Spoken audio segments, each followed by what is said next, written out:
پارہ نمبر 5 سورہ نساء آیت نمبر 36 اللہ رب العزت نے اپنے مبارک کلام المجید کے اندر ارشاد فرمایا وَصَاحِبِ بِالْجَنْبِ، اور وہ آپ کا جو ہم سفر ہے اس کے ساتھ بھی حسن سلوک سے پیش آئیں، وَابْنِ السَّبِيلِ، جو مسافر ہے اس کے ساتھ بھی اچھے انداز میں پیش آئیں، وَصَاحِبِ بِالْجَنْبِ، جو آپ کے ساتھ کوئی شریک ہوا چند لمحوں کے لیے، آپ کے ساتھ کرسی پہ کوئی بیٹھ گیا، آپ کے ساتھ مسجد میں آپ کے ساتھ یہ جو آپ کے ساتھ بیٹھا ہے یہ آپ کے ساتھ بیٹھے، اس کا آپ پر حق ہے۔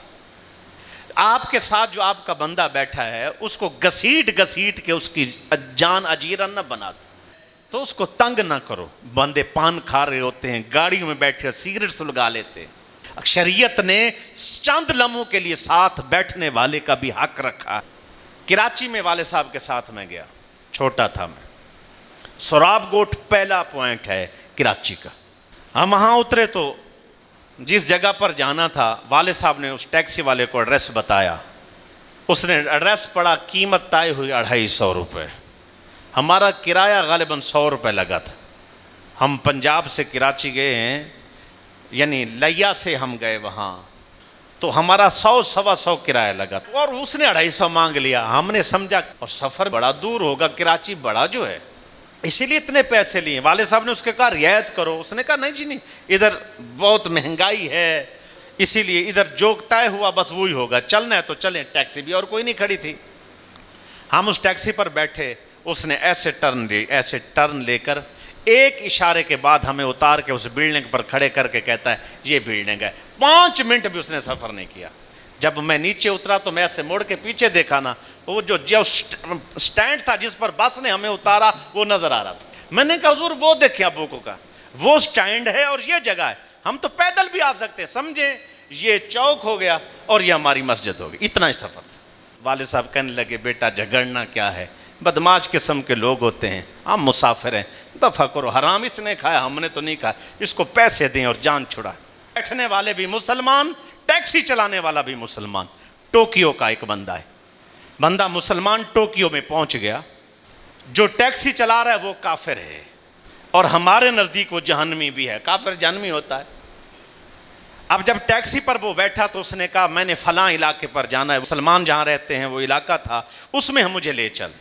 اس پہ بیٹھ گیا، میٹر چلنا تھا اور اس سے جو کرایہ بننا تھا اس نے وہ دینا تھا۔ تھوڑی ٹیکسی چلنے کے بعد اس نے میٹر بند کر دیا۔ اب اس بندے کو بھی زبان نہیں آتی، جو مسلمان سوار ہوا تھا اس کو زبان نہیں آتی۔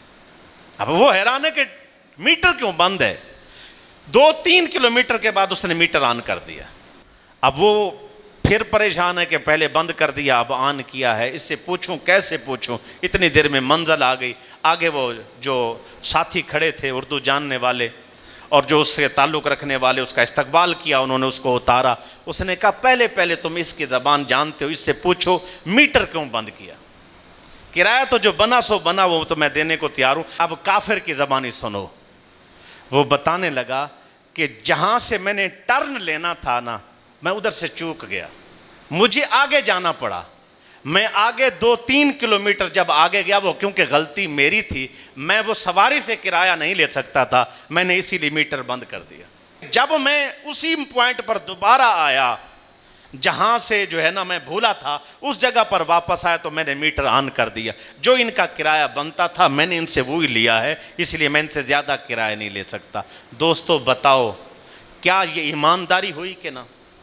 آج یورپ، جاپان، امریکہ، کینیڈا، ٹھیک ہے وہ کفر میں ہیں، لیکن جو دین کی تعلیمات ہیں سچ بولو، صحیح تولو، صحیح مقدار میں دو، ملاوٹ نہ کرو۔ میرے آقا علیہ الصلوۃ والسلام کی ساری تعلیمات انہوں نے پکڑ لی ہیں، اس لیے اللہ نے ان کو دنیا میں کامیابی دے دی۔